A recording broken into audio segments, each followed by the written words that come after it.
What's up everybody, this is Master Ian Gamer, and today I'm going to look even further into the whole Lijiang Tower wheelchair mystery, as well as some other previously unnoticed clues which may be present on this map. While the Reddit community has already abandoned this mystery, I'm convinced something is still afoot. And after extensive investigation, not only have I determined the exact date that the wheelchair was added to the map, but also there are some other clues spanning across both Lijiang Tower as well as Horizon Lunar Colony that could be teasing more than we even initially thought. So without further ado, let's jump on in. Real quick though, if this is your first time on my channel, then don't forget to subscribe and turn on notifications. And with that, let's get to the mystery. So before I explain when the wheelchair was actually added, there is an important detail I need to specify about its model in-game. Depending on what graphics level your game is set to, certain objects won't render. These are usually simple cosmetic objects, such as the office chair located on the other side of the map in Harold Winston's office. You can walk right through it, as well as smack it around to your heart's content,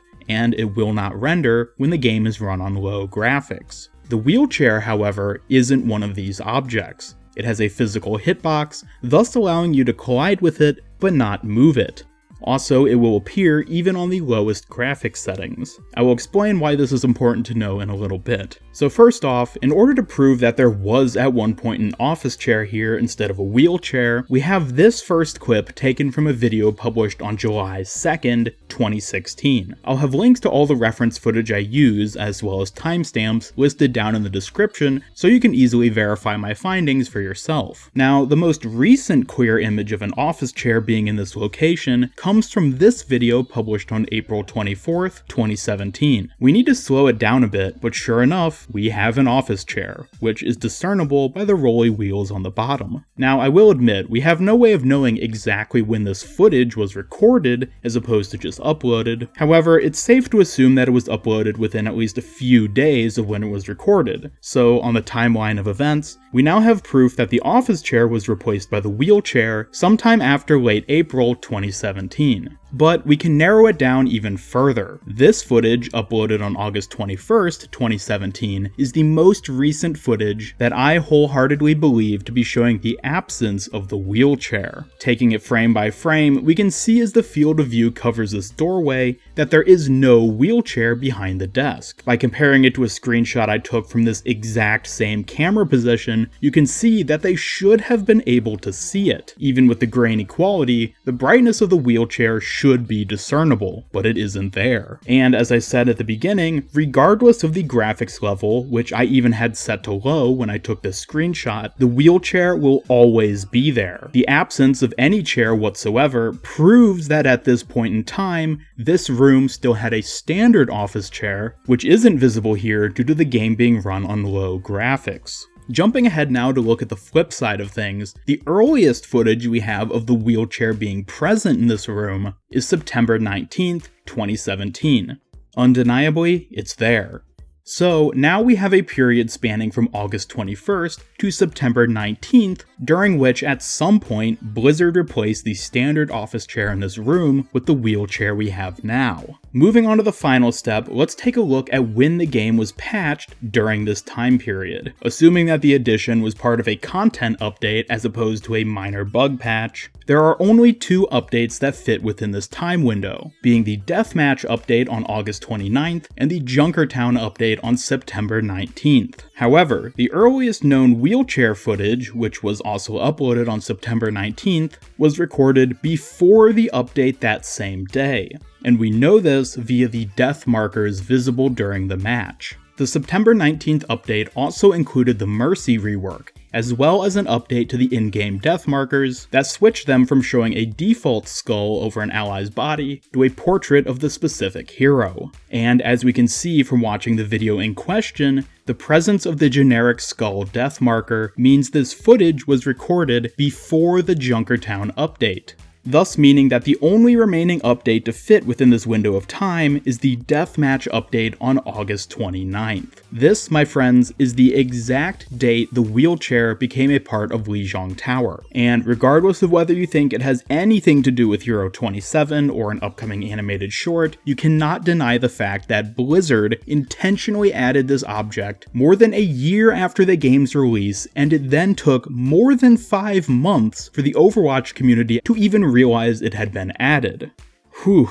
Anyways, now that we know the date of its appearance, what does it even mean? Well, let's assume it is in fact teasing a new hero. Blizzard has mentioned before that it takes about a year from start to finish to fully develop a new hero, and during that development process, the majority of the time is spent on designing their role and abilities. The character's actual appearance, personality, and backstory is only added at the end once they know how they're going to play. This way, they can ensure that the personality matches their abilities while still prioritizing the important factors, such as game balance. So therefore, if Blizzard added this with the sole intent of hinting at a future hero, it would make sense that they at least had some idea for who the character would be with regards to their story and any connections they might have to Lijiang Tower and the wheelchair specifically. This could indicate that the hero is actually very far along in development and thus could possibly be Hero 27. However, I'm not so sure that's the case. As I said, the wheelchair has already been around for over 5 months. If we had discovered it sooner, then this argument would have worked even better to support it being a teaser for Hero 26. But, as we're all aware by this point in time, there doesn't appear to be any connection between it and Moira. So, if it is in fact teasing a new hero, it has to be part of some kind of long game for Blizzard. Usually, these long-term clues are incredibly general, and more often than not, are likely added as teaser options rather than specific details planned out a year or more in advance. Perhaps the best example to use will be Moira's presence on Oasis 1 year prior to her actual release. The only actual hint we had was that Reaper was meeting someone at Oasis, which, while applicable to Moira now, also could have meant a number of other things at that point in time. It's possible that Blizzard had planned out Moira's character and her ties to Oasis and Talon that early beforehand, but much more likely is that they introduced a general hint that they could then apply to any number of possible future heroes or plot threads.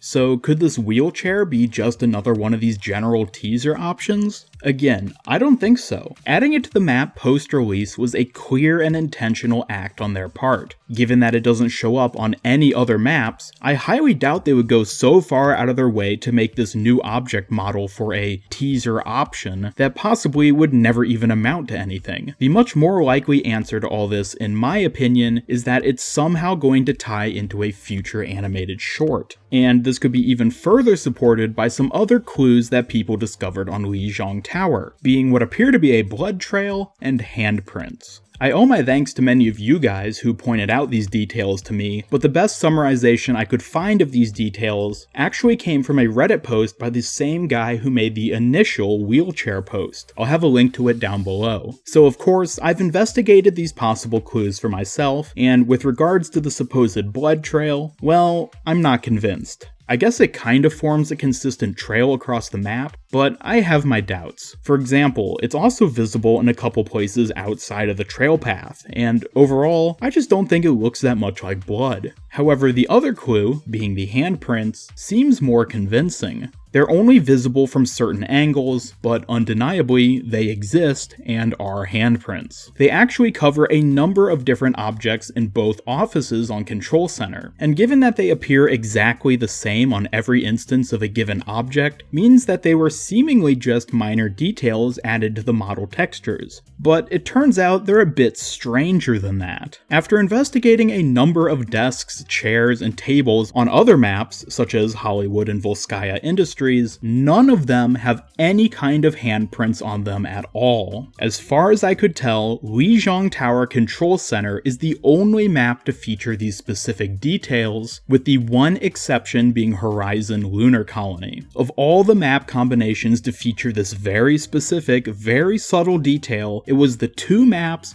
which already share a significant story connection. Unfortunately, given the small size of these handprints, it's impossible to determine whether they are a recent addition or if they've always been there. If any of you guys have evidence indicating that they either have or haven't always been there, I'd love to see it. Or if you happen to find them on any other maps, that would be awesome too. So getting back to the idea of all this teasing a new animated short, what are my predictions? Well, undoubtedly, it would be at least partially set on Lijiang Tower Control Center, and the most logical character for it to feature would be Winston. I realize that Winston's already had an animated short, and there are certainly a lot of other heroes who could stand to get one instead, but I'll get back to this issue in a bit. My expectation is that the short will show Winston's story after he escapes Horizon and ends up back on Earth. Given that Lucheng Interstellar was the company who built the lunar colony, it would make sense for Gorilla Winston, who was one of their test subjects, to somehow or another end up in their arms. He is, after all, arguably their property, so it would make sense that they might show up to collect him after he gets to Earth. Whether they would have treated him as a refugee or a fugitive is up for debate, but I wouldn't be surprised if this is what's covered in the animated short. And then, after being brought into Lucheng's HQ, being Lijiang Tower, Winston may have gotten the opportunity to explore a bit. One of the likely places for him to end up would be Harold's office, as well as the office of a mysterious character whom I'll talk more about in a bit. If Winston was in fact present in both Control Center offices as well as the Horizon lunar colony, that could explain why the same handprints are seen in all these locations, but nowhere else. And while their size certainly doesn't match up with Winston's massive adult gorilla hands, another thing worth noting is that we don't actually know when exactly he first came to Earth.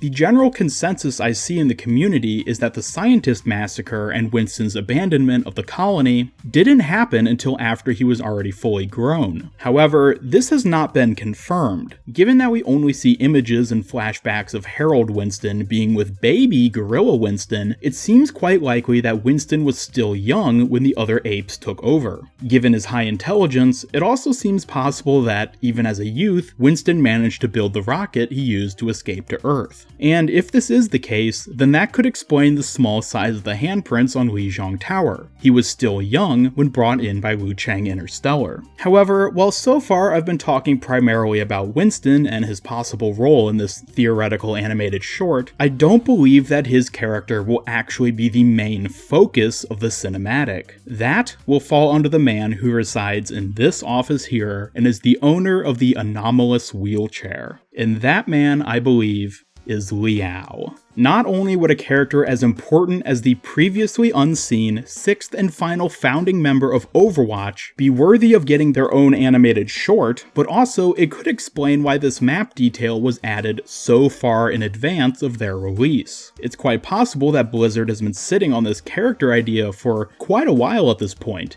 and have simply been waiting for a newly developed hero's ability set to match up with what they have in mind for him. If this is the case, then we might not actually see him become playable for a very long time still. But even this is only the tip of the iceberg. Originally, I was planning to make my entire Liao theory a part of this video, but given how much detail I've come across for both topics, I had to split them up. I'll hopefully finish this next theory video sometime soon after I upload this one, but all I'm gonna say is that my theory for who he is and the role he's been secretly playing in the overall story of Overwatch just might blow you away. So, be sure to subscribe and stay tuned. And with that, thank you all so much for watching. This ended up running so much longer than I had initially planned, but I think there are a lot of legitimately interesting things going on with regards to this map, so I'd love to hear your thoughts about anything I talked about here today in the comments below. Don't forget to vote in today's poll card, and be sure to leave a like, subscribe, follow me on Twitter, and turn on notifications to keep up with all my future Overwatch content. This is Master Ian Gamer signing off, and until next time, have a great day.